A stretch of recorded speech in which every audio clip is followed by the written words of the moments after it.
Dicen que usted es un gran asesor. Cuénteme. ¿Qué le parece la primera universidad chilena en acreditar su calidad en Estados Unidos? Un tremendo programa de intercambio y becas para buenos puntajes, como el mío. ¿Y su mamá qué opina? Ella confía en mi asesor. Y nosotros en ti, hija. Las decisiones de futuro las conversamos juntos. Universidad Mayor. Todo para lograrlo.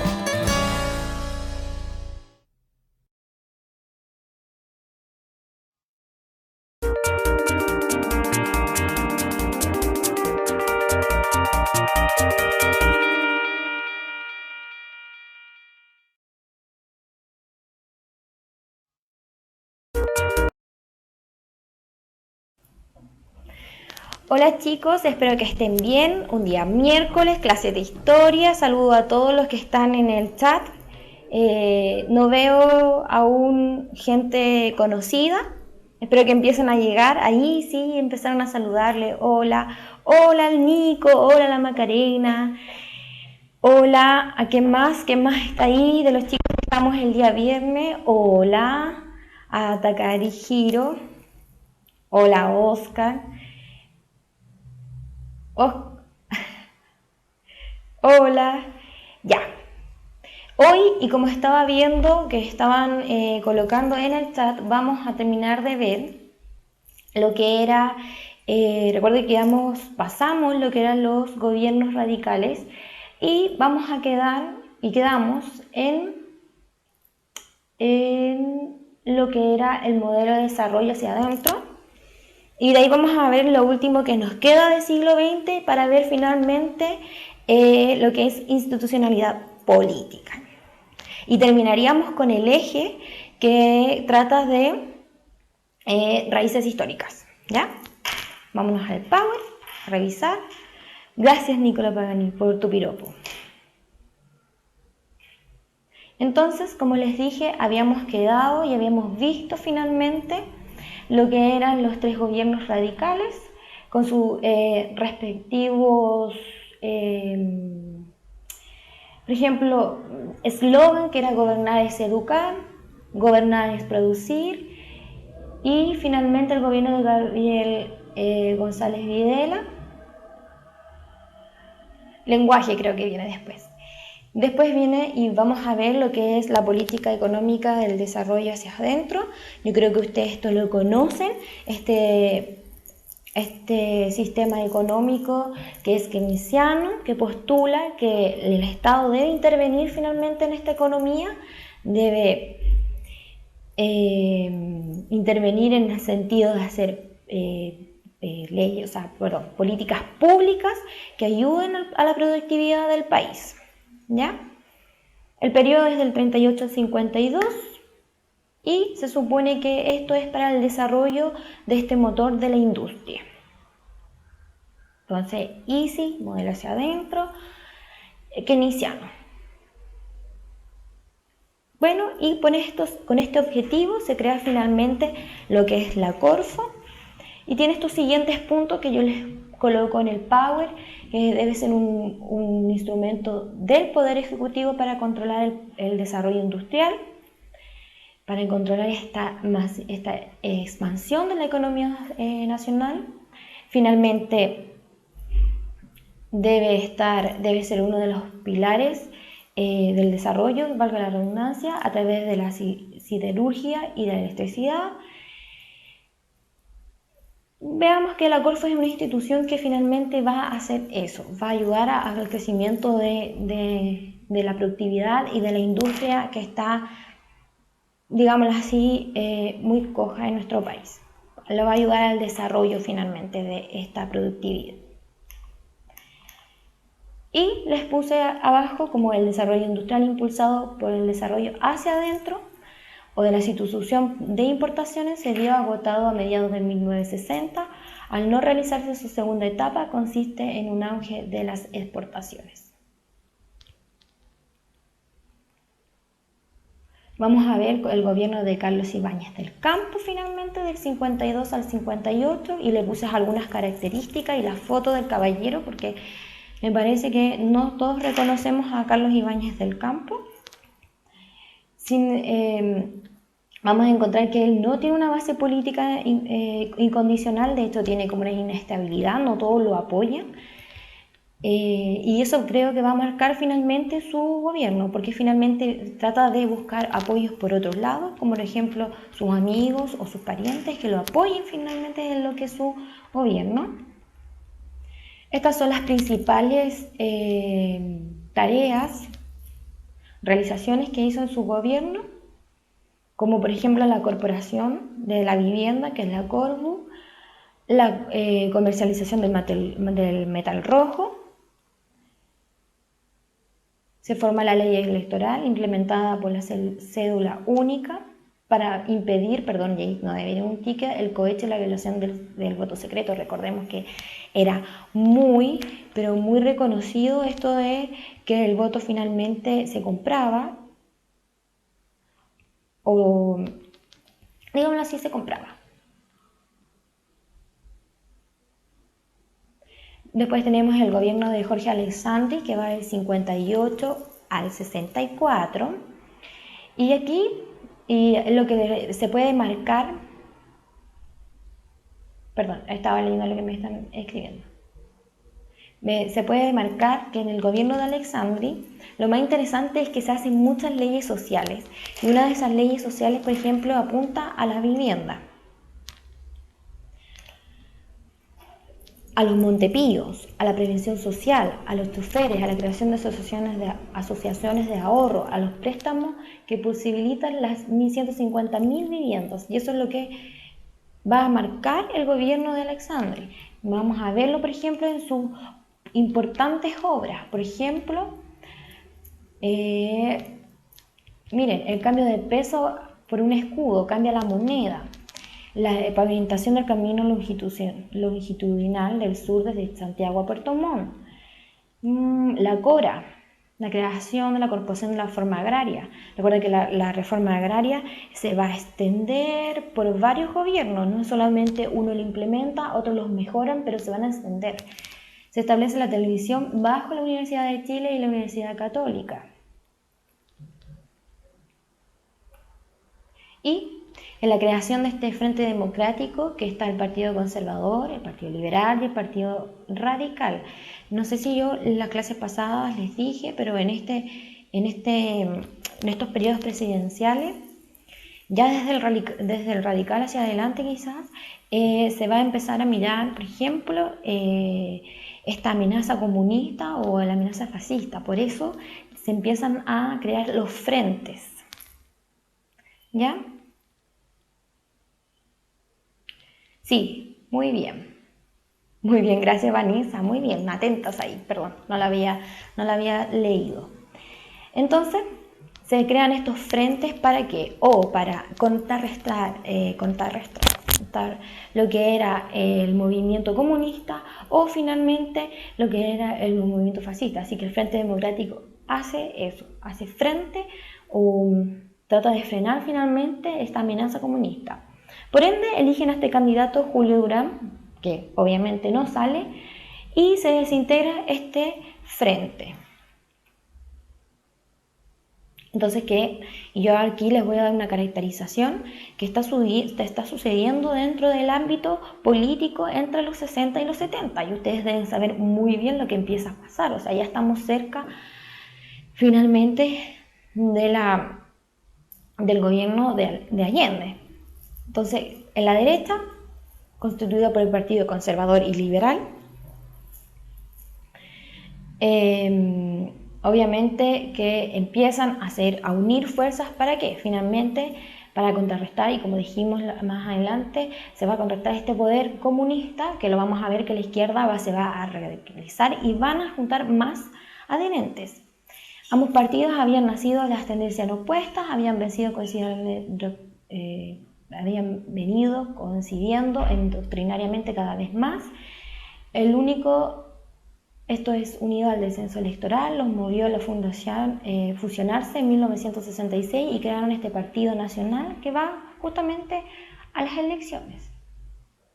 Les voy a mostrar la izquierda, que miren, todos los que se unieron, está el Partido Comunista, el Partido Socialista, movilizaron más Las capas populares se transformaron y se insertaron finalmente estas masas populares en lo que es la sociedad política. No podemos decir que el Partido Comunista y el Socialista son unos partidos que tengan todo en común, y lo dice ahí. Hay cosas que de verdad ellos están en contra, por ejemplo, la manera de ascender al poder. Uno de los dos es más radical, mientras el otro es más pasivo, quizás es más esperar.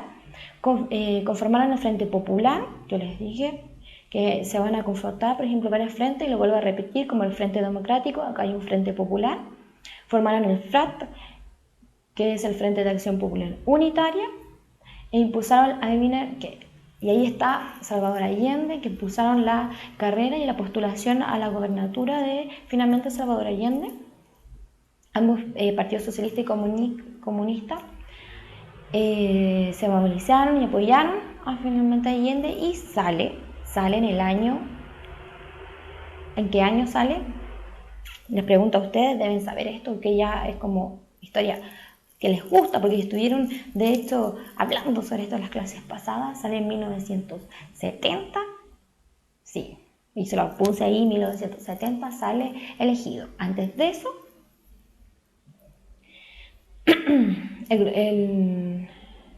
antes de eso se crea la CUT, en 1955, ténganlo claro porque se lo van a preguntar. Y en el 69, un grupo de demócratas cristianos de tendencia izquierdista da origen al Movimiento de Acción Popular Unitario, MAP. Y finalmente, ahí donde salen el poder,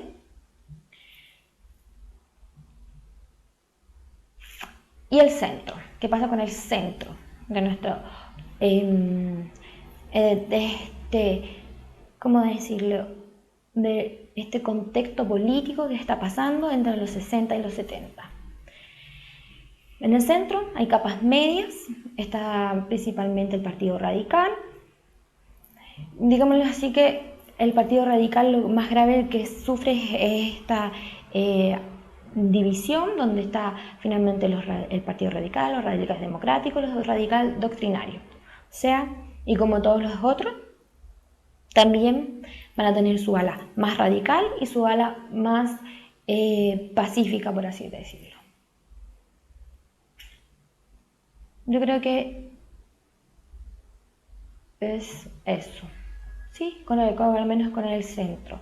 Recuerden que aquí entre los 60 y los 70 los que más van a tener participación, o sea, lo que más van a tener consideración va a ser esta a la izquierda y la derecha.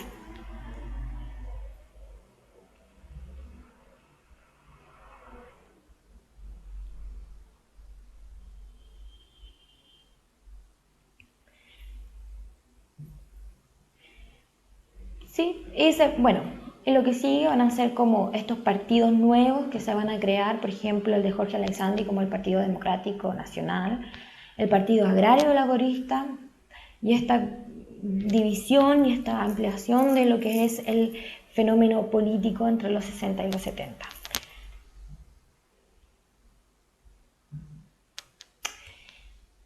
¿Sí?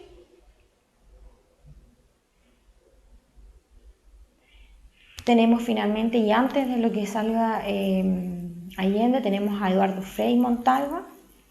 A todo esto hay un museo muy lindo de él, que es una de sus casas. Invitados a verlo.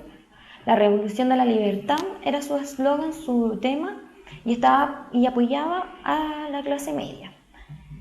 La verdad es que él no gobernaba ni con la izquierda ni con la derecha, sino que trataba de hacerlo en conjunto, porque sabía que sí, y viendo este contexto que se daba de la política, gobernaba hacia uno de los dos sectores, iba a tener inestabilidad. Por ende, trataba de no gobernar ni a la izquierda ni a la derecha, porque esto también alteraba a lo que estaba pasando en el contexto internacional y también a los grupos económicos. Es que como que todo veía lo que venía, o sea, sabía lo que iba a pasar. Por ende, él trataba de estar, digámoslo así, no al medio, pero estar contento con los dos. Su obra más importante, la ODEPLAN, que es la Oficina de Planificación Nacional, la reforma educacional en 1966, de séptimo a octavo básico, la chilenización del cobre y la profundización, y como les dije yo, lo que es la reforma agraria no se va a hacer solo en un gobierno, sino que se va a expandir en muchos de los gobiernos, y a Alexandre le tocó profundizar la reforma agraria. Ojo que él abre la reapertura con las relaciones con la URSS, igual eso debe haber causado alguna polémica, la creación del Ministerio de Vivienda y la iniciación de las obras del Metro de Santiago. En 1969, finalmente, una ruptura de la democracia cristiana, una radicalización de los sistemas políticos, y yo les dije, se va a radicalizar lo que es la izquierda, lo que es la derecha. Y finalmente, en los últimos años de gobernación de Frei, hay una agitación tremenda, huelgas, paros, movimientos estudiantiles, y finalmente estas fuerzas de izquierda se vuelven a agrupar y, como les dije anteriormente, ayudan a que salga electo el señor Salvador Allende, que gobernará desde 1970 a 1973, y ya nos estamos acercando casi ya al final de los presidentes, que vamos a llegar hasta la vuelta de la democracia con él. Y es así como el 4 de septiembre de 1970 es electo Salvador Allende a través de los partidos que les puse ahí: Partido Socialista, Comunista, Radical, Socialista Democrático, Alianza Popular Independiente y el MAP. Su programa de gobierno está conformado por estas 40 medidas, obviamente todas con connotación social. Nombra a comandante en jefe al René Scheire, que es asesinado por un comando ultraderechista. Se produce una campaña del terror económico. Y yo creo que ahí ustedes, y recordando quizás los que le dijeron sus padres, más lo que ustedes han visto en el colegio, y yo creo que es justo lo que están pasando ahora último, no estoy muy segura. Van a hacer memoria y ayudarme a mí también, si quieren, con algunas cosas que vamos a ver del gobierno de Allende, por ejemplo, con la creación de un área de propiedad social, por el 72 con los paros de camioneros, y yo creo que esto deben haberlo escuchado, uniendo la movilización estudiantil y la huelga de los obreros.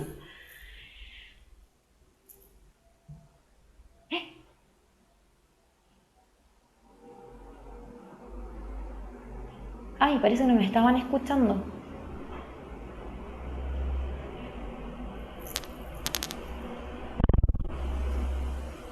Perdón. Estaba leyendo todo lo que me están... Ay, sí, parece que sí.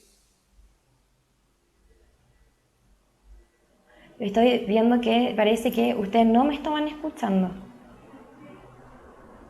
Pero parece que ahora sí. Respóndame eso.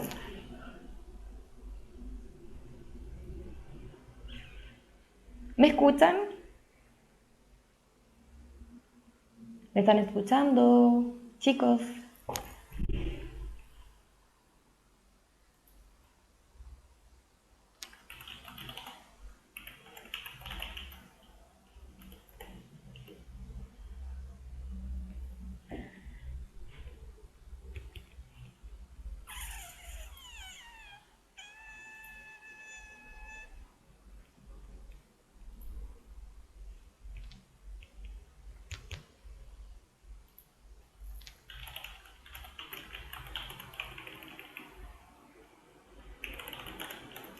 ¿Ahora sí?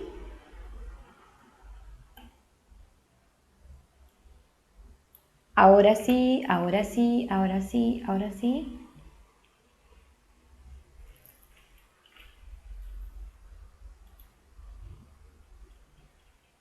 Sí, siempre nos pasa algo en la clase de historia. Pero lograron escucharme al menos hasta... ahora sí, lograron escucharme al menos hasta el gobierno de Allende. Necesito saber eso, para ver si necesito retroceder. ¿Lograron escucharme hasta lo que era el gobierno de Allende, al menos? No, retrocedo. ¿Hasta dónde? Ah, ya, perfecto. Retrocedamos entonces hasta allá.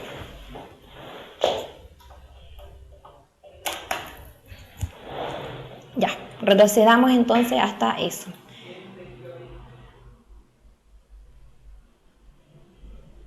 Vimos lo que era Frei, lo dijimos, y yo le estaba comentando que habían visto a Salvador, que salía finalmente electo Salvador Allende, y que había sido el 4 de septiembre de 1970, donde Allende obtuvo más de 1 millón de votos. Pero no sé si ustedes saben que finalmente tuvo que ser declarado por el Congreso que válidamente como presidente. No sé si saben eso. Y dentro de este apoyo a esta elección de Allende vemos como esta gran unidad popular ayuda finalmente a que salga electo Allende, y están los partidos socialista, comunista, radical, socialista democrático, popular independiente y el MAPU. Todos esos partidos hicieron fuerzas para que saliera finalmente Salvador Allende.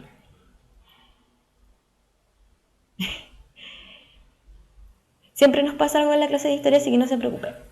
Yo les decía que él había comenzado con 40 medidas básicas, obviamente todas con un corte social, que tenía un comandante y jefe que era René Scheiner, que fue asesinado por la ultraderecha y que finalmente, como a modo de caracterización de su gobierno, habían comenzado, que murió, fue asesinado en realidad, y que finalmente se puso esta campaña del terror económicamente. Y yo les preguntaba y que yo les decía que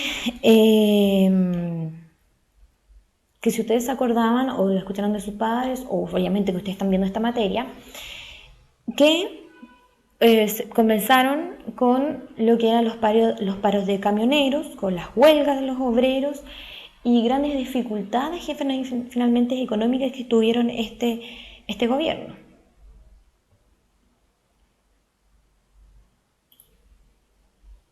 Y la caracterización de 1973, recuerden que igual fue muy poco tiempo, vamos a ver que la Iglesia cuestiona este proyecto educativo de la ENU, que era una escuela nacional unificada, que era una forma de educación que tenía Allende, que empiezan las manifestaciones diariamente en contra y apoyo del gobierno. O sea, yo creo que esto lo vieron, es como estar...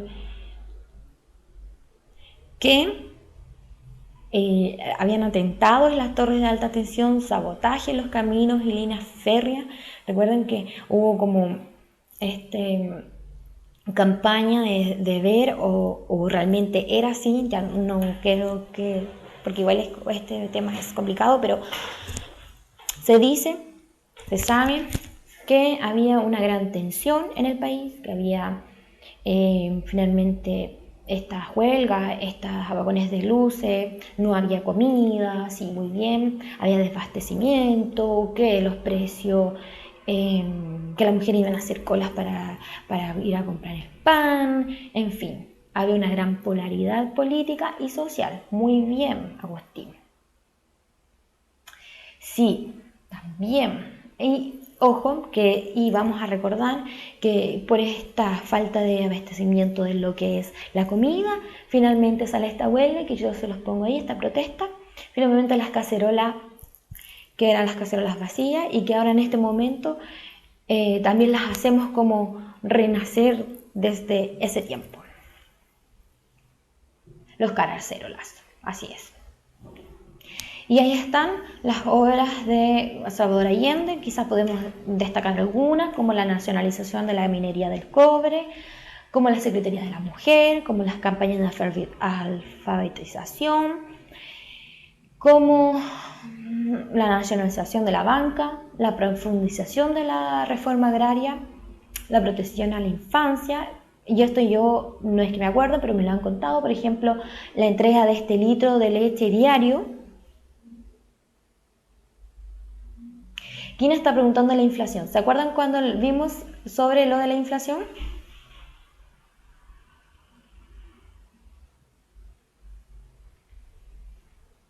Sí, sí, muy bien Agustín, la desvalorización de la moneda. Bien, y finalmente, sí, muy bien, tener mucho dinero. Finalmente, y como lo vamos a ver acá, el 11 de septiembre de 1973 se produce lo que llamamos golpe de Estado, se inaugura la Junta Militar bajo Augusto Pinochet, José Toribio Merino, Gustavo Lins y César Mendoza. Bueno, esos eran sus tres generales. Sí, y se suicida Allende, claro, por su gran amor a la patria. Y se suicida. Estoy leyendo todo lo que me ponen.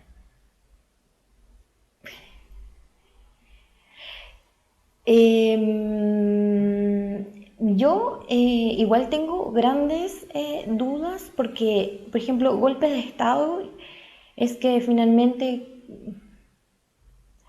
Es que usted me pregunta si es golpe de Estado o dictadura. Se supone que lo que es una dictadura es un partido único.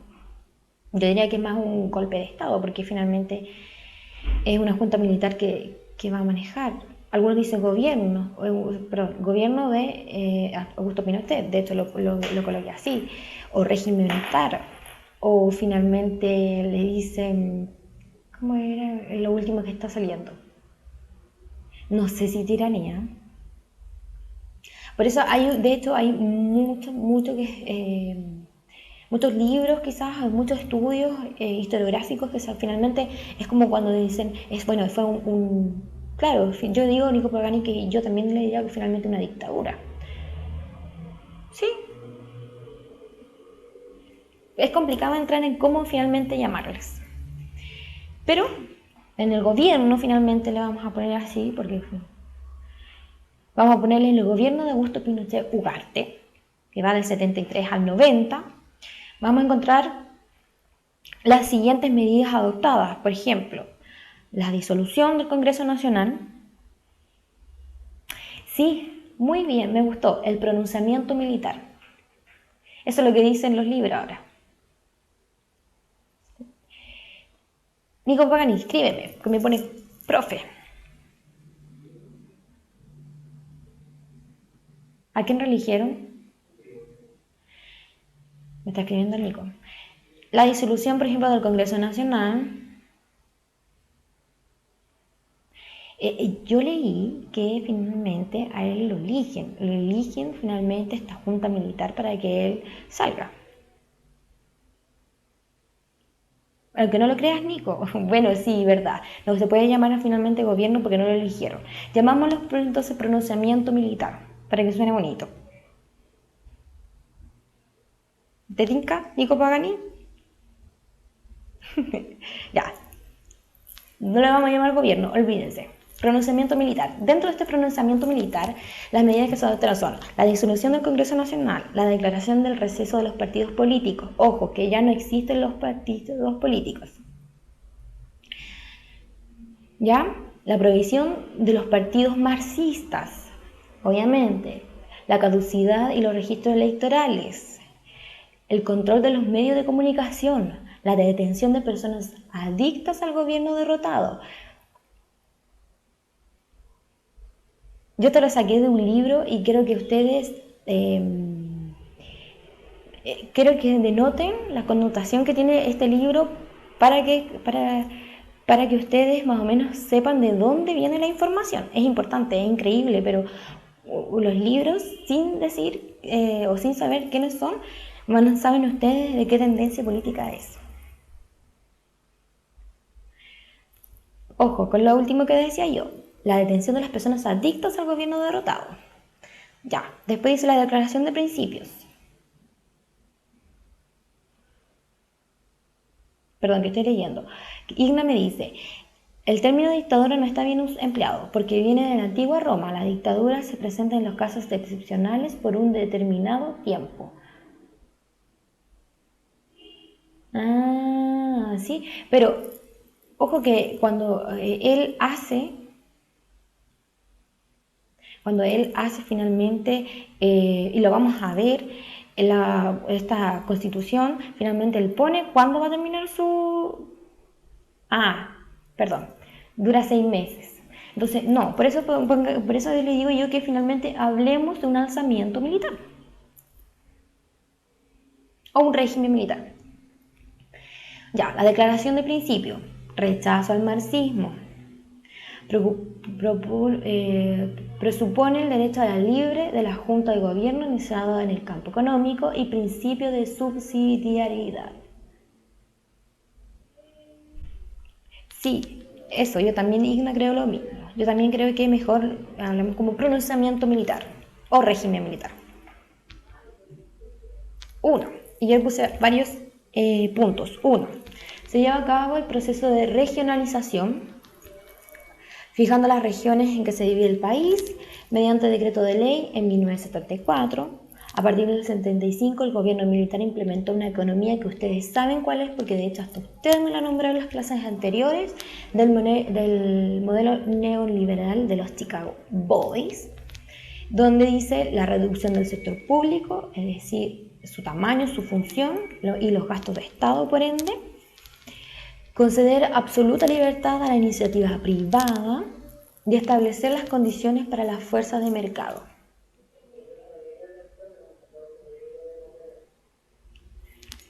Una de las principales medidas es la privatización finalmente de las empresas del Estado que fueran adquiridas por grupos económicos, o sea, que fueran adquiridas por algunos grupos económicos del país. Y finalmente esta adquisición de estas empresas que fueron adquiridas por grupos económicos del país hizo que finalmente estos grupos tuvieran el poder o que se conservara el poder en un solo grupo, ya sea financiero, industrial, en fin. Por ende, ¿qué pasa con la pobreza? Esta pobreza se intensifica.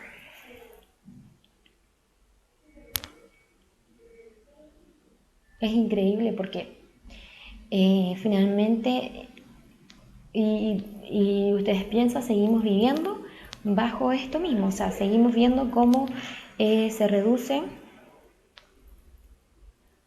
como el poder del Estado a poder finalmente acceder a todo esto.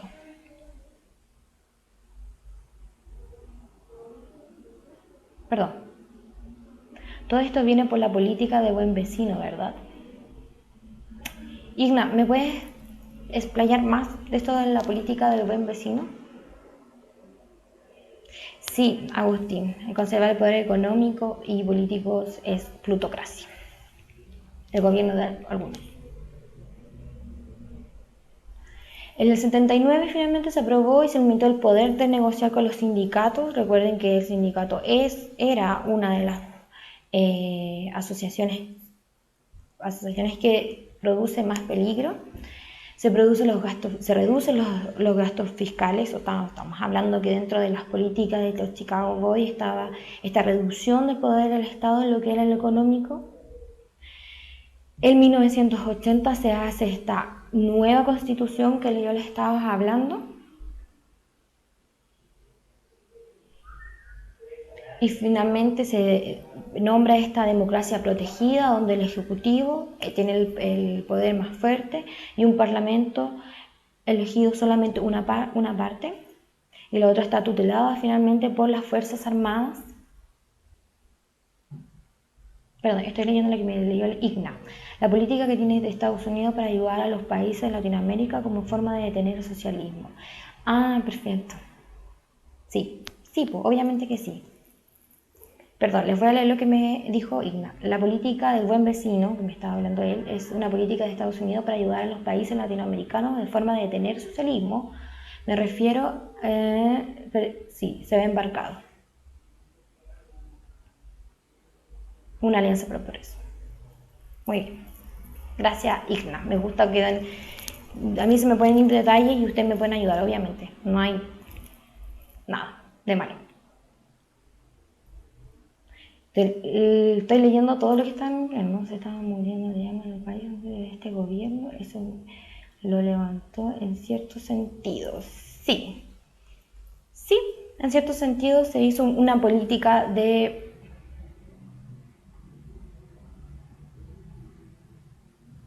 no, pero está súper bien. Gracias, Igna. Sí, el detalle. Muy bien.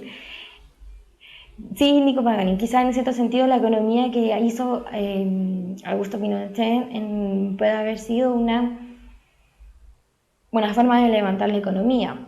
Pero, bueno, y ahí tenemos para discutir entre los dos. Pero finalmente se redujo muchas cosas también.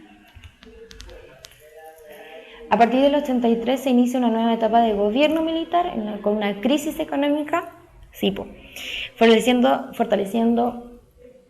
finalmente se empieza a fortalecer ya a fines del 83 y se empieza a fortalecer lo que son los movimientos sindicales, la unidad de grupos opositores y finalmente se empieza a ver un enfrentamiento y de nuevo la inestabilidad entre militares y aquellos que estaban en oposicionamiento. Y recuerden que en esta constitución se da o se establece finalmente una fecha de término de esta tutela que tiene este alzamiento militar, como dijimos que le vamos a decir.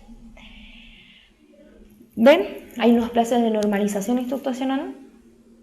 Finalmente se llama a un plebiscito nacional en 1988, donde se concentran finalmente todos estos partidos por esta democracia, por ejemplo, los demócratas cristianos, los socialistas, los radicales, los humanistas, y se llama finalmente al plebiscito donde hay un sí, donde hay un no, donde lo gubernamental apoya el sí y donde la oposición apoya a este no. No, así no, absolutamente no, Cristina. No fue un país neoliberal el primero, no. Estamos diciendo que este neoliberalismo lo trae los Chicago Boys, así que obviamente este modelo ya estaba implementado. Y finalmente gana el no con un 57%. Igual, sí, pues todo viene de afuera. Igual, ustedes se fijan el porcentaje entre un sí y un no, si uno lo ve así, no es tan bueno. Entonces se llama de nuevo a las elecciones y finalmente en 1990, el 11 de marzo de 1990, vuelve lo que es la democracia con Patricio Elwins. Y de ahí en adelante nosotros sabemos la historia, sabemos que de vuelta de esta democracia van a venir otros presidentes que también, por ejemplo, dentro de todo esto estamos como por ejemplo nuestro presidente actual, Sebastián Piñera, Ricardo Lagos, Michelle Bachelet, Eduardo Frei hijo, en fin. Vamos a decir que no, me dice. Es súper... en todo caso esto tenía como un juego, esto del sí y del no. Es todo un juego publicitario, esto de sí, no. ¿Quieren que me vaya? Sí. ¿Quieren que me quede? No. Ya. Y terminamos finalmente con este siglo XX.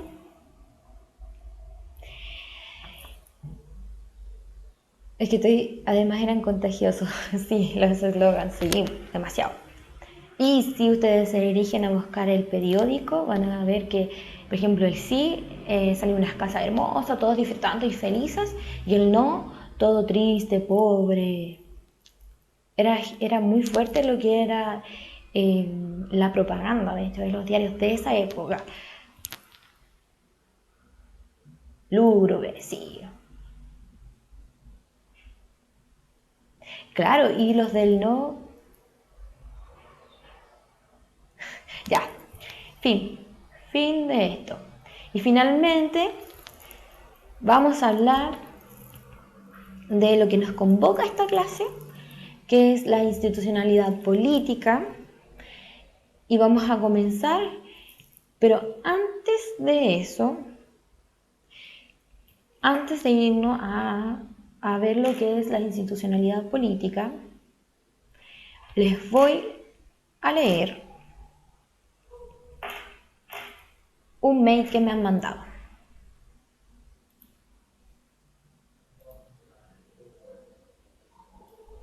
Se los leeré. Este es el mail que me mandaron.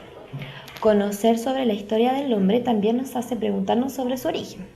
¿Sabían ustedes que la posibilidad de que seamos africanos es muy alta? La U Mayor los invita a interesarse de esta charla el 7 de noviembre e informarse e inscribirse en umayor.cl. Entonces, si quieren saber sobre el origen del hombre, vayan a esta charla, como les digo, el 7 de noviembre, inscríbanse e infórmense en umayor.cl. Gracias a U Mayor. Sí, denle las gracias a U Mayor.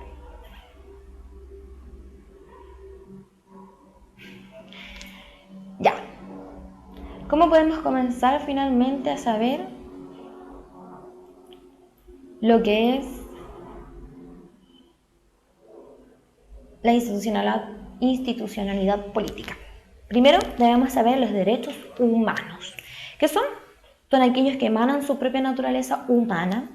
Sus principales características son imprescriptibles. ¿Qué significa imprescriptibles? Inviolables, inalienables, innatos al ser humano y universales. Sí, ¿qué son inalienables? Entre los derechos se encuentran, por ejemplo, los del derecho al respeto a las etnias, a la religión, a las minorías. Ineludibles, muy bien. Dentro de estas individuales, de estos derechos, podemos clasificar dos, unos que son individuales o personales y otros que son colectivos o de los pueblos. Dentro de los primeros podemos rescatar o caracterizar los derechos civiles o políticos, por ejemplo, los derechos a la vida, a la libertad, a la opinión, a la integridad física, a la igualdad ante la ley. Y dentro de estos, de los segundos, podemos estar los derechos sociales o culturales, donde está el derecho a libertad de comercio, a la propiedad, a la salud, al trabajo. Eso es lo que se va a la IGNA. IGNA 995, bye. ¿Te vas a hacer un ensayo? Muy bien, te espero en las próximas clases. Recuerden que el viernes es la próxima clase, no es que estamos recuperando. Que le vaya muy bien. Que les vaya muy bien en su ensayo. El viernes comienzan a las 6:30. Así que ahí lo esperamos. Entonces, para conocer lo que es institucional. No, Agustín, no nos podemos ir. Me dice, volvamos a las razones del golpe de Estado. Volvamos a lo que es institucionalidad política. Vamos a encontrar que dentro de los derechos políticos de las personas se encuentran en el artículo 19 de la Constitución Política de la República. Sabemos que tenemos derechos, sabemos que tenemos igualdades y sabemos que tenemos libertades. ¿Cuáles son los derechos? Algunos de ellos. Tenemos derecho a la vida, a la integridad física, a proteger la vida del que va a estar por nacer. Se prohíbe la aplicación de todo tipo de apremio legítimo. Vivir en un medio ambiente libre de contaminación, no sé en qué momento se perdió ese derecho, a la protección de la salud y la seguridad social. Igualdades tenemos ante la ley, ante la justicia, ante los cargos públicos e igualdad ante las cargas públicas, por ejemplo, al cobro de impuestos. Las libertades, libertad al trabajo y su protección, derecho a sindicalizarse, pero ojo que en los casos y las formas que señale la ley, a la libertad para adquirir toda clase de bienes y el derecho a la propiedad, y también al derecho a la propiedad intelectual.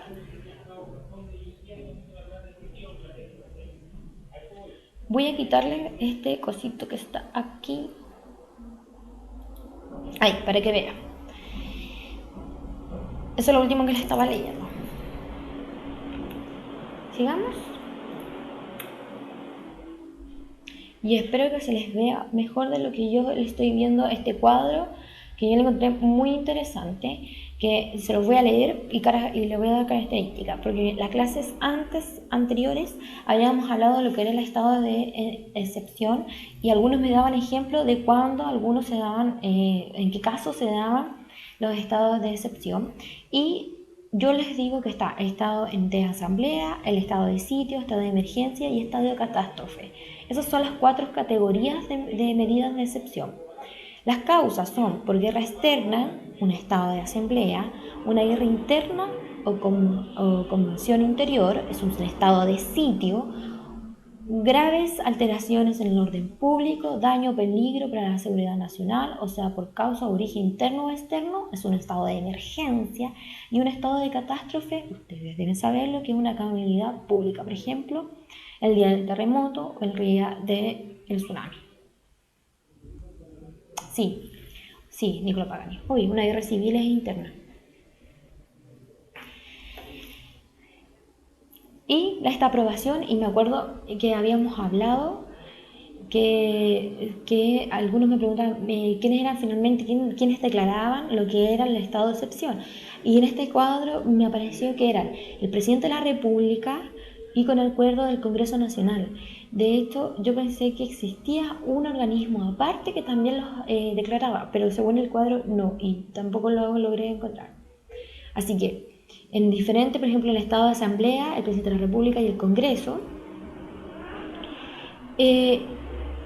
Connie, de verdad es que yo creo que la PSU puede entrar todo tipo de preguntas. Por ejemplo, puede decir en el estado de emergencia, ¿quién es el que decide? O, por ejemplo, ¿de qué se trata? Yo creo que puede entrar, sí, absolutamente sí. Y vamos a ver que la duración, por ejemplo, también es relativa. Un estado de asamblea es indefinida, un estado de sitio son 15 días, obviamente que se pueden prolongar. Perdón, Nico Pagani me dice todo dentro, pero en generalidad sí, por supuesto.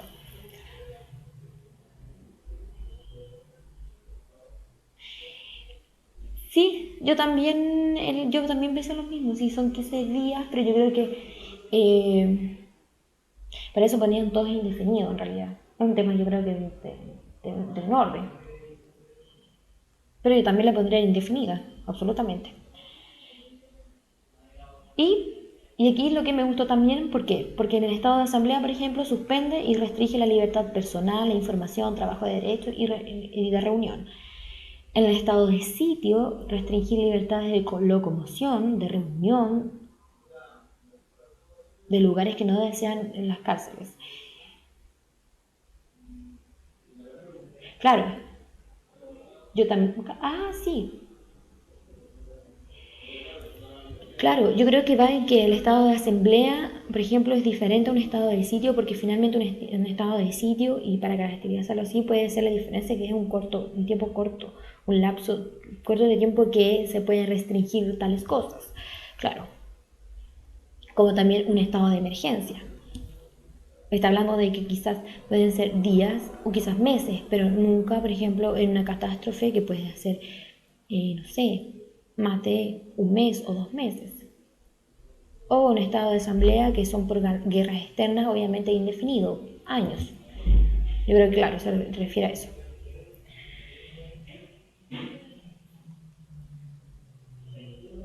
Y finalmente, por ejemplo, la catástrofe, libertad, se restringe, y yo creo que todos farían en esto, en que restringimos esta libertad a reunirnos, a la locomoción y a finalmente restringir algunos de los aspectos normales dentro del desarrollo social. Por ejemplo, asistir a convocatorias masivas. Finalmente, la comunidad participa a través de ¿qué? De movimientos ciudadanos, juntas de vecinas, sindicatos y el sufragio. Y abriendo un poco el debate esto de que finalmente somos ciudadanos solo si participamos del sufragio, y lo que estoy diciendo es que no, también somos ciudadanos y participamos dentro de esto a través de estas distintas identidades. Y yo creo que sí, de Chiralet, yo creo que sí, y de hecho el Centro de Madre es una forma de participación ciudadana, ojo, Los paros también, obviamente, todo esto son movimientos de la comunidad y son participación ciudadana. No solamente es el sufragio. Y les traje 2 lindas preguntas. Espero que las vean, porque ya que pasamos esto, quiero que las lean y que me digan finalmente cuál es la alternativa correcta. Se las voy a leer. No. Ya, se las voy a leer ya pasada esta materia, a ver si ustedes saben. No, yo no voto nulo, no digan eso. Las organizaciones no gubernamentales, ONG, son entidades que agrupan a diversos miembros de la sociedad y han cumplido un rol importante en el apoyo a variados movimientos sociales. Uno de los objetivos que la mayoría de estas organizaciones persigue es a. Profundizar el proceso de liberación económica mundial, b. La expulsión de las grandes potencias de los organismos internacionales, c. La reorientación del proceso de globalización hacia posturas más solidarias, d. La aceptación de la violencia como un medio de intervención política. Yo creo que esa la eliminaría. La motivación de la ciudadanía para que renuncie a la participación electoral. ¿Cuál creen ustedes que es? Ya viendo lo que acabamos de ver en la materia, ¿cuál creen que ustedes? La C. Sí, muy bien. Son secos, muy bien. Es la C, la reorganización del proceso de la globalización para posturas más solidarias. Sí. Otra. Y haber hablado de esto hace muy poco. El Sindicato de Trabajadores es una institución de participación social. Y ojo, que cuando ustedes hagan los ensayos también saquen materia de eso. O sea, aquí no está diciendo que el Sindicato de Trabajadores es una institución de participación social.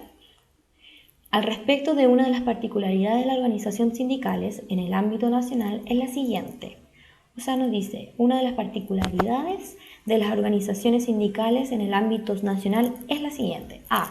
La afiliación de una organización sindical es de carácter voluntaria.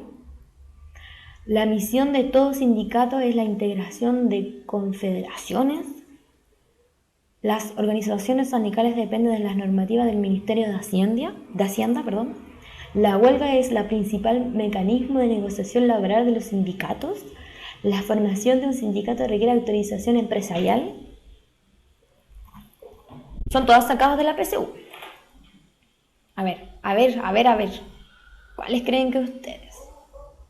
¿La A o la D? La D. ¿Cuál es las dos que estás?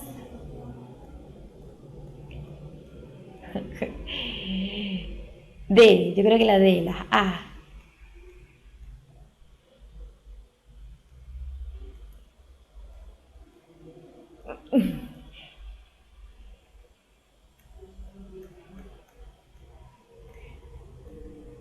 Ah, 500 lucas la D, me dice.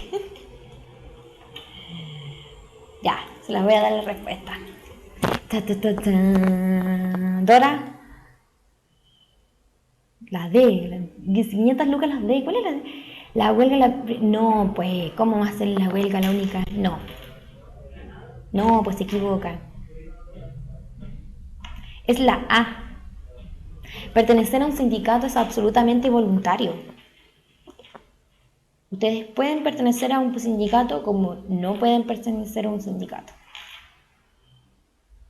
Sí, pero ¿cómo me dicen la huelga es el principal mecanismo de negociación? Nada que ver. Es la A. Ah, que la querías ya. Hablemos entonces del sufragio. Hablemos que secreto es igualitario y es personal. Y finalmente para ejercerlo necesitamos ser ciudadanos y estar inscritos en los registros electorales. Hoy en día todo mayor de 18 es inscrito.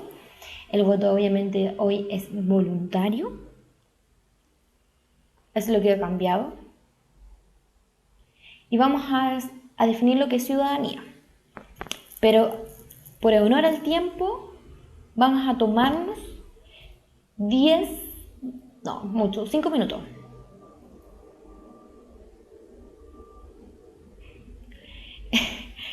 Ya, siguen hablando de la clase pasada, ya. Vamos a tomarnos agüita, pero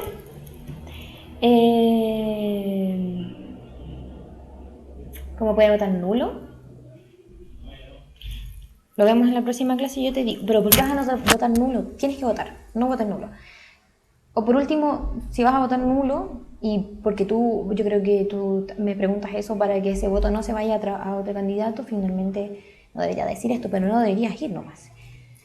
Ya. Vámonos a nuestra pregunta. A nuestra pregunta desafío. ¿Sí?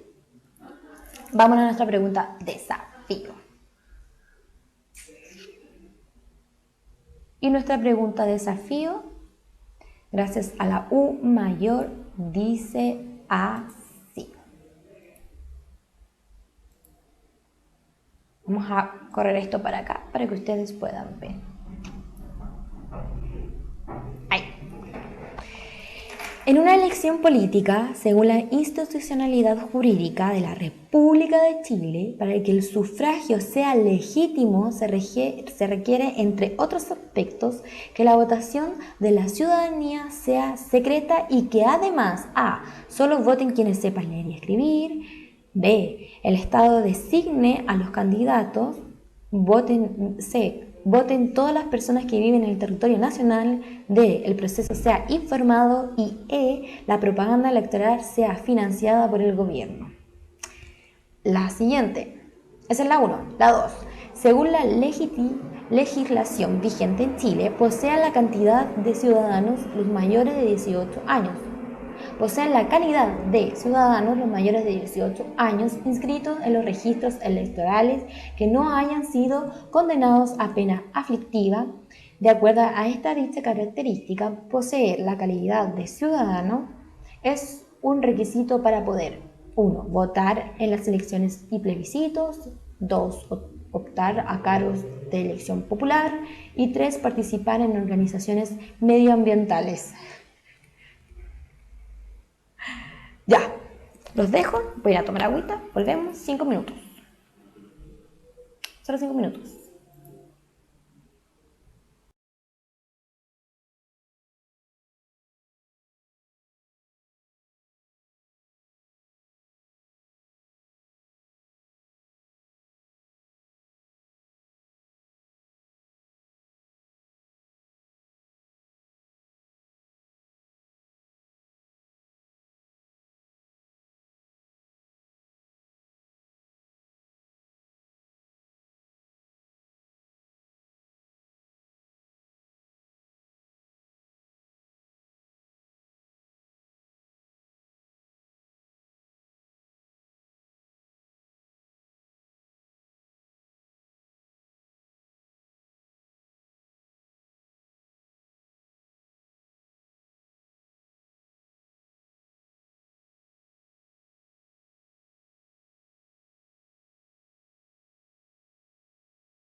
Después de haber tomado agüita y según lo que estaba viendo, por ejemplo, el Sebastián dice que la 1 es la C y la 2 es la A. A ver, ¿qué más? Déjenme ver. ¿Qué más me respondió? Kina me dice que la 1 no puede ser C, es D. ¿Ya? El Nico... el Nico Pagani me dice que es la C. Yochiralet me dice que la 1... ¿Y por qué la...? Ya, eso me va a responder. Pero...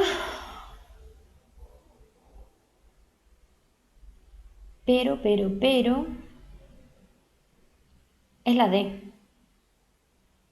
Sí, muy bien, la 1 es la D. Debe ser un proceso informativo.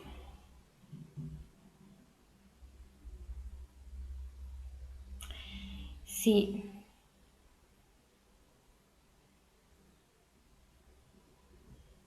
Es la D. Y la 2, según ustedes y lo que estoy leyendo...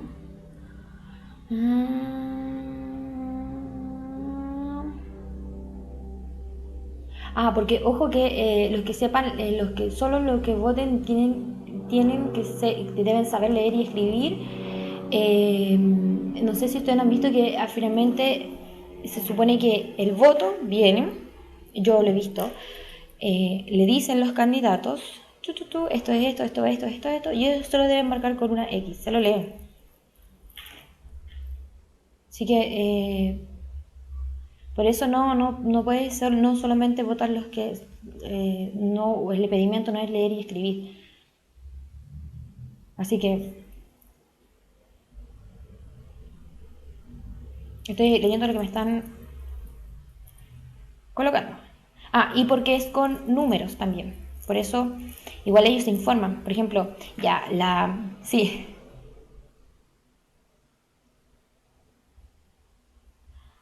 Buena pregunta, a mí también me causa la duda, sí, pero es que, por ejemplo, yo asocio a Matei con el 7, y han visto que todos le ponen la 7, claro, sí, y saben que cada candidato corresponde a uno de los números, y los números salen cuando están, por ejemplo, esta información, esta propaganda finalmente salen. Ya, ¿y lo otro cuál era? Y ustedes me dicen que es la C. La C. Sí, es la C. Muy bien, Nico Pagani. Es la C.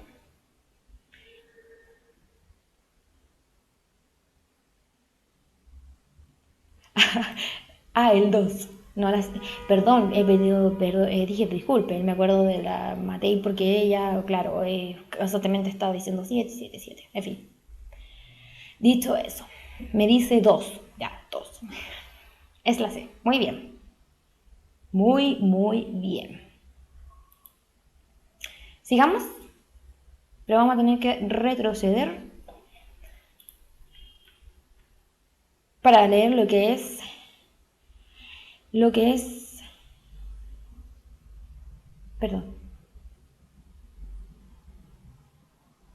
18 años cumplidos. Yo sé que es 18 años cumplidos. Es más, a los chicos que cumplen, por ejemplo, antes de a la fecha de que se vote, son 17 años. Seba, lo vamos a ver. Y lo tengo acá. Depende. 18 para votar y para acceder a un cargo necesitas un poco de edad. Lo vamos a ver. Veamos eso, pero sí. Entonces finalmente la que es ciudadanía se va a entender como aquel ciudadano es aquel nacional de un Estado que puede participar en su plenitud de la vida política del mismo, ejerciendo los deberes y sus derechos, el sufragio, el de optar a cargos electivos, popular, entre otros, a la Constitución y a las leyes que establece. Yo ampliaría aún más definición de ciudadanía, y también colocaría aquellas que son ciudadanos, los que participan también en cosas que no son solamente en la Constitución, o por ejemplo en votar o estar bajo cargos populares, o optar a ser, por ejemplo, presidente, o en fin, yo ampliaría más como una participación ciudadana, es aquel que participa efectivamente más allá de eso en la comunidad, en la sociedad. Claro, sí, yo muy bien. Kat Sexcour, se ponen tan nombres tan extraños. Sí, yo también colocaría solo eso, persona natural. Katse, ya, Katse, entonces, más cortito. ¿Y cuáles son los requisitos? Ser chileno, tener más de 18 años de edad. Y ahí es lo que me preguntaba una de ustedes, pero 18 años de edad, un poco más. No haber sido condenado a pena aflictiva, otorgar los derechos políticos como ser elegido a sufragar, formar parte de partidos políticos y optar a cargos públicos no electivos. ¿Cómo se pierde la ciudadanía aquí en Chile? Se pierde por la pérdida de nacionalidad, por lo contrario lo que son los requisitos, por ejemplo, una condena aflictiva, o sea, que tenga, sí, una de 541 más días, en fin, eso es una pena aflictiva. 3 años, 41 días, sí, me parece que son 541 días aflictiva, ya empieza a ser aflictiva, sí. Me parece que son 3 años y 41 días. No estoy muy segura, pero creo que sí. Y aquellos que se le califique como una conducta terrorista. A ellos también se le quita finalmente y pierden lo que es la ciudadanía. Perdón, estoy leyendo. Sebastián me dice, ¿y si pierdo la ciudadanía por pena aflictiva?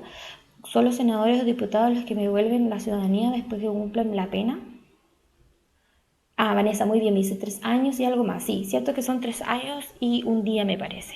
Cuando empieza a nombrarse finalmente lo que es una pena aflictiva. Sí, tienes que optar a volver, pero no sé si son los diputados o los senadores los que te devuelven finalmente lo que es el requisito de la ciudadanía. No sé si están bajo el cargo de ellos. Es verdad que se puede renunciar a la nacionalidad, derechos y obligaciones. Cuando tú vas a adquirir una nacionalidad diferente, debes renunciar a otra. Por ejemplo, tengo una amiga que es argentina, renunció a ser argentina y vino a Chile a ser chilena. Power, esto no se nota mucho, perdón.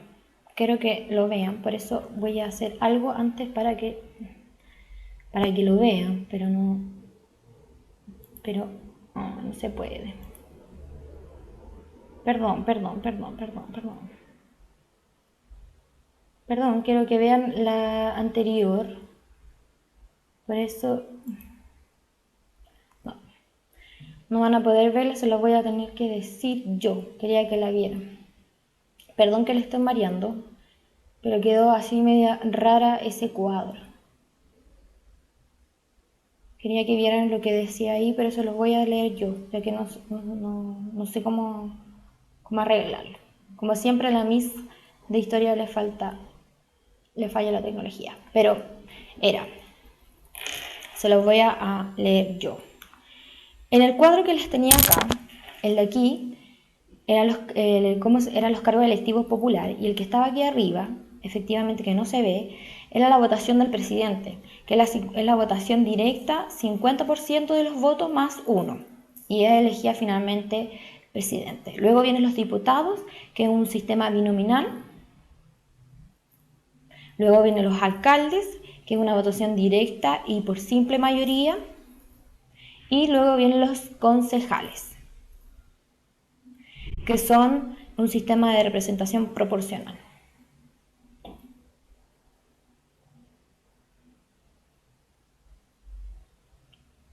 Esa era la pregunta que vimos. Otra pregunta para ustedes, a ver si me la pueden responder.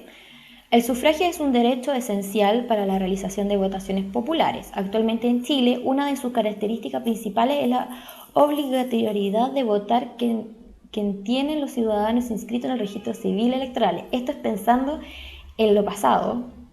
Es una prueba que saqué, claro, del BCU de lo pasado. Este derecho puede ser revocado entre los motivos ¿cuándo? ¿Cuándo se puede ir a no votar? ¿Se acuerdan? Es pasado. Una persona se halle muy distante del lugar de votación,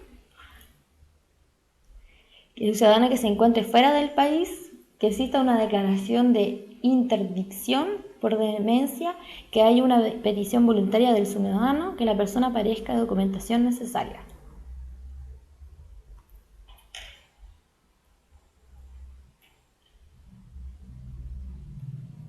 Si por interdicto me dicen alguno, ¿ya?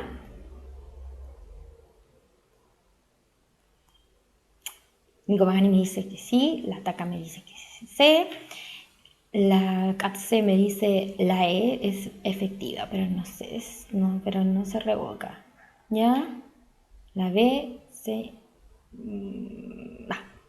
es la C, sí, por ser exista una declaración de interdicción por demencia. Se revoca el derecho a sufragio.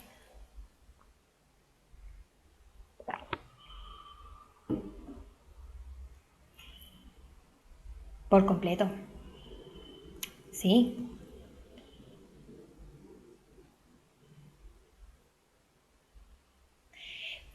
El derecho, pero escuchen, el derecho esencial para la realización de votaciones populares. No tengo derechos a votar.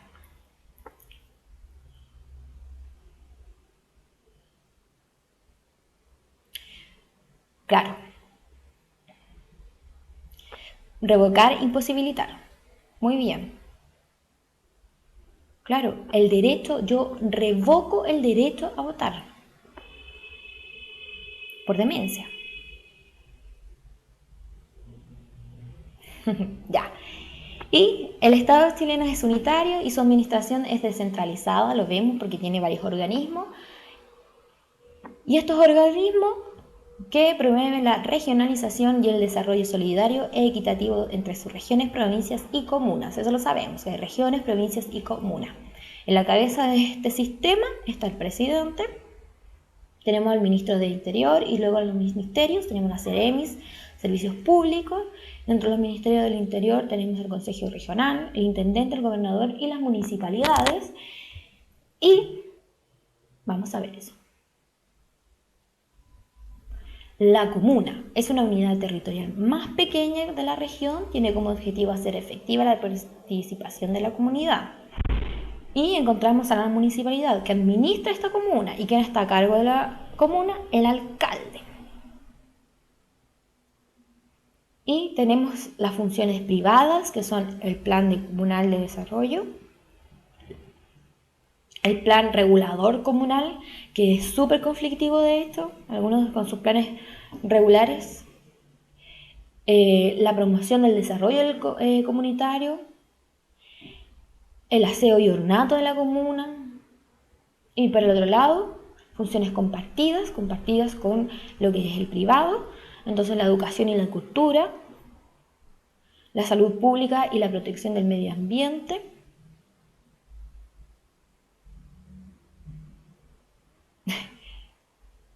tenemos a las provincias, que son un conjunto intercomunado de centros urbanos y rurales en el que hay uno de mayor importancia que actúa como núcleo que satisface las necesidades de la población provisional. Y está su encargado, que es el gobernador, que es la máxima autoridad de la provincia.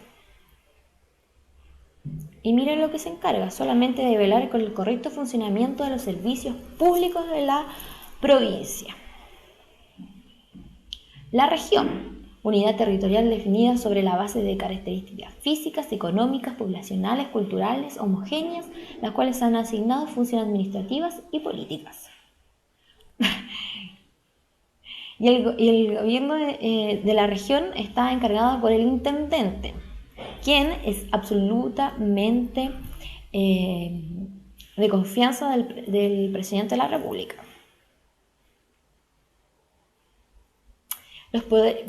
Y ahí estamos, requisitos para ser intendente: ser nombrado por el presidente de la República, tener más de 21 años de edad. Por eso le digo que no todos son elegidos, más que este no es elegido por popular, sino que finalmente es por presidente. Ser ciudadano y ciudadano con derecho a sufragio. O sea, ahora sabemos que no puede ser interdicto. Establecer el gobierno regional dentro de sus funciones. Establecer el gobierno regional de acuerdo a las orientaciones y órdenes institucionales. Velar por la tranquilidad y orden del público. Representación judicial y extrajudicial. ¿Qué más? Administrar los recursos humanos, materiales y financieros del gobierno regional. Y vamos a ver finalmente lo que todos sabemos: los poderes públicos, donde está el poder ejecutivo, el poder legislativo, el poder judicial. El primero está el presidente, luego que lo vamos a elegir, falta muy poquito, luego el legislativo, el Congreso Nacional y finalmente los tribunales de justicia. Vamos a hablar por el primero, por el poder ejecutivo, que es el administrador. Hay una persona que es el administrador del Estado, que se corresponde al presidente de la República. Sus funciones son gobernar y administrar. Gobernar, dirigir el país buscando el bien común. Y sus funciones finalmente están los ministerios, los intendentes, las gobernaciones, entre otros designados del gobierno y servicios públicos. Entre sus atribuciones, él puede declarar los estados de excepción constitucional, lo vimos cuáles son: dictar previa delegación de facultades del Congreso, nombrar y controlar al general de la República de acuerdo al Senado, nombrar y renovar la voluntad de los ministros, convocar a plebiscito, concurrir a la formación de leyes, sancionarlas o promulgarlas. Recuerde que igual necesitan permiso, sí. ¿Cuáles son los requisitos para ser elegido presidente de la República? Tener nacionalidad chilena, tener cumplido los 35 años de edad, o sea, me falta mucho para mí, y ser ciudadano con derecho a sufragio. Cumplo 2 de 3. En 10 años más quizás. Preguntas.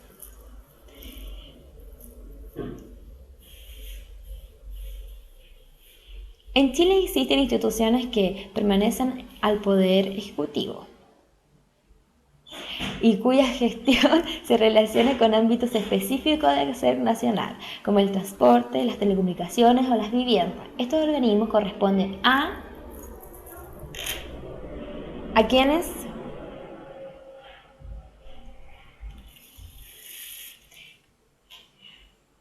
No se rían de mí. C me dice Takahiro. Elis me dice C. Nico Gani.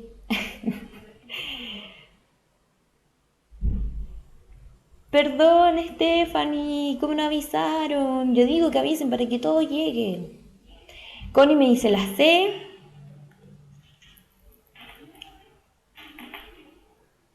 Sí, efectivamente son los ministerios. Muy bien.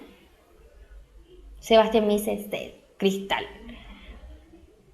Perdón, Connie, yo sí, pues avisan. Sí, en el Facebook creo que avisan.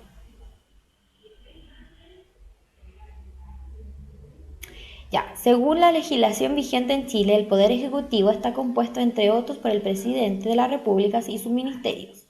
En este contexto, los ministros desempeñan funciones específicas que apuntan principalmente a...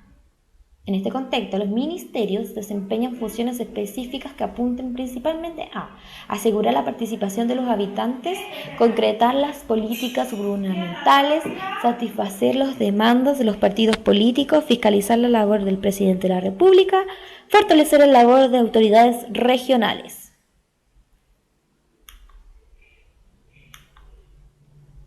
¿Cuál? ¿Cuál es? La B. Sí. Sebastián. Fue a la fiesta de la cerveza, parece el Sebastián.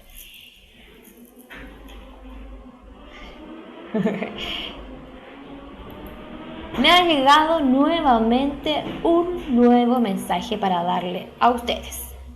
Porque existe otra forma de conocer la historia, es a través de la arquitectura. Ya lo habían pensado, ¿verdad? Entonces postula la arquitectura de la Universidad Mayor y aprovecha la opción de una doble titulación. Sí, una doble titulación. Con la Universidad IUAB de Venecia, Italia. Entra a umayor.cl e infórmate. Gracias a la U Mayor. Pero les voy a volver a dar esta mención para que queden claros. Ahora sí que va bien la mención. Y les voy a volver a decir, porque hay otra forma de conocer la historia. Y esta forma es a través de la arquitectura. Yo creo que ustedes lo sabían. Entonces deben postular arquitectura de la Universidad Mayor y aprovechar esta doble opción que le está dando la U Mayor para la titulación. Esta titulación tiene que ver con la Universidad IUAB de Venecia, Italia. Para entrar e informarse de esto tienen que ir a umayor.cl. Así que gracias, UMayor. Doble titulación.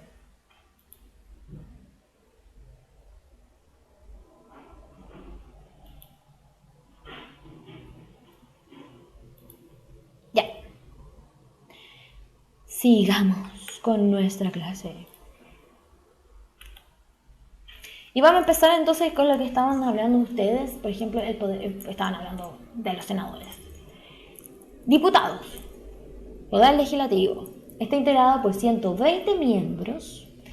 Traté de buscar una foto donde hubieran hartos. De votación directa. ¿Cuáles son sus requisitos? Tener mayores de 21 años de edad, ser ciudadanos, haber cursado enseñanza media o su equivalente y tener residencia en la región en la que pertenece su distrito electoral por un plazo no inferior a 2 años. En la Cámara de Diputados se encuentran fiscalizar los actos de gobierno, juicios políticos, acusaciones constitucionales y legislar.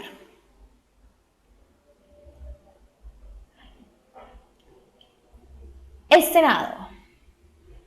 ¿Cuáles son los requisitos para ser senador?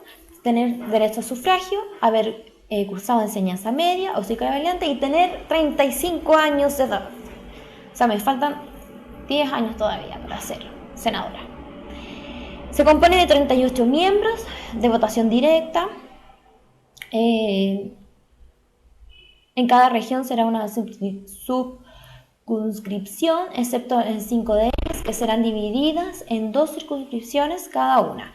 La región metropolitana es una de ellas y su cargo duran 8 años. Entre las atribuciones está conocer las acusaciones de la Cámara de Diputados, otorgar la realidad. Ahí está, muy bien, a mí no me preguntaba. Bien, perdón. Otorgar la rehabilitación de la ciudadanía. Ahí está la persona que me preguntó.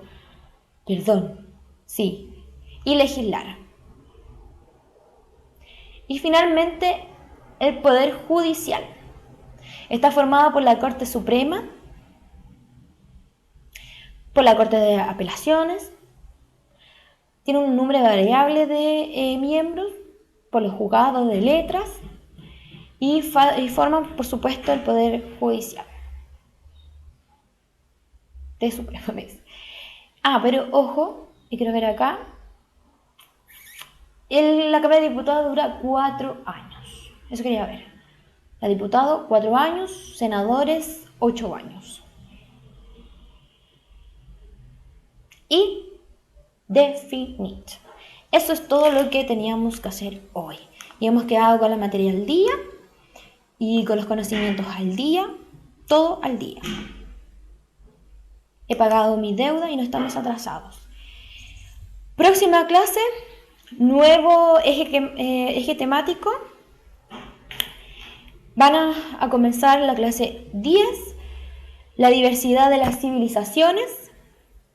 La herencia clásica, Grecia y Roma, una cuna de la civilización occidental, muy entretenido, me encanta. ¿Cuántas clases nos quedan? Exactamente 4, me parece. ¿Sí? 4. Así que Les mando un besito, cuídense, nos vemos, estudien mucho, falta muy poco, ánimo, ánimo, ánimo. El viernes, 6:30. Acuérdense. Besito a todos, cuídense mucho. Chao, chao.